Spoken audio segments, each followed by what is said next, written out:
السلام علیکم ورحمۃ اللہ وبرکاتہ۔ دوستو، ہربل ہیلتھ سینٹر سوات کے چینل سے میں آپ سے مخاطب ہوں۔ آج میں حجامہ کے بارے میں کچھ ضروری باتیں آپ لوگ کے ساتھ شیئر کروں گا، جو اکثر ہمارے کچھ ساتھی پوچھتے رہتے ہیں۔ ان میں سے سب سے پہلے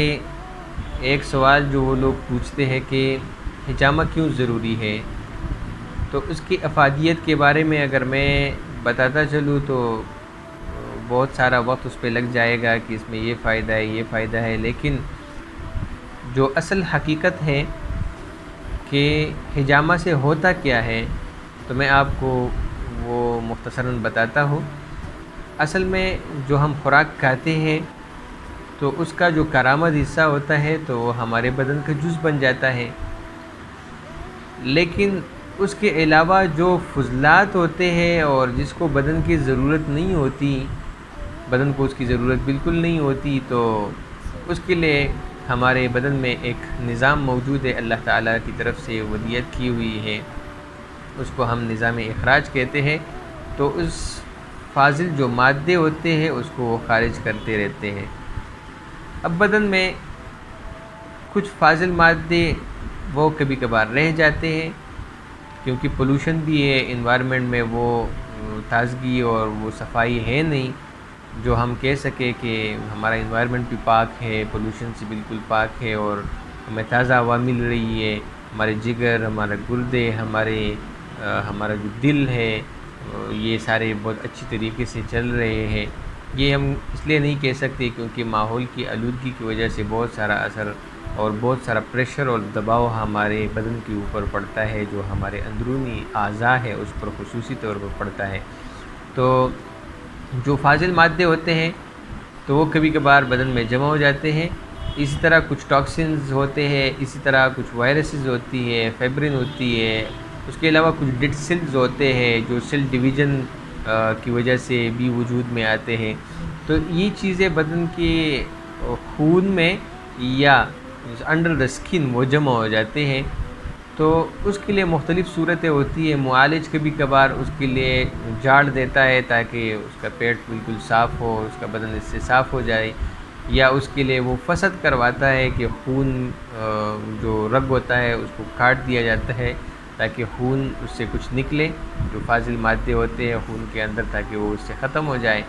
اور اسی طریقے سے قے کرایا جاتا ہے تاکہ اس کا معدہ صاف ہو جائے۔ مختلف طریقوں سے اس کے اخراج کی صورتوں کو دیکھا جاتا ہے کہ وہ بدن سے خارج ہو جائے، تو اس میں ایک طریقہ حجامہ بھی ہے۔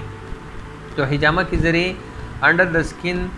زیادہ تر یہ چیزیں وہ جمع ہو جاتی ہے، تو حجامہ کے ذریعے اس ویسٹ جو پروڈکٹس ہوتی ہے، جو ویسٹ مٹیریلز ہوتی ہے ہمارے اسکن کے نیچے، تو اس کو نکالا جاتا ہے۔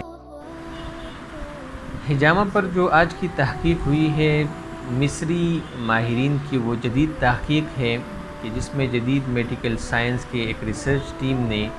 ڈاکٹر الصالح کی قیادت میں انہوں نے حجامہ کے حوالے سے جدید تحقیق کیا ہے، اور اس کو انہوں نے طیبہ تھیوری کے نام سے اس کو موسوم کیا ہے،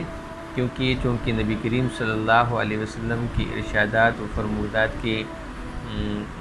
اس کے مطابق ایک عمل ہے، ایک طریقہ کار ہے، تو اس وجہ سے اس کو انہوں نے مدینہ منورہ کے نام سے موسوم کیا ہے۔ اس کو وہ لوگ طیبہ تھیوری کہتے ہیں۔ وہ لوگ کہتے ہیں کہ حجامہ ایک چھوٹی سی سرجری ہے، جس کو مائنر ایکسکریٹری سرجری بھی ہم کہہ سکتے ہیں، جس کا طریقہ کار جو ہوتا ہے تو وہ گردے صاف کرنے والا جو عمل ہوتا ہے، جس کو ہم گلامرولر فلٹریشن کہتے ہیں، یا جو پیپ بری سوزش ہوتی ہے جس کی صفائی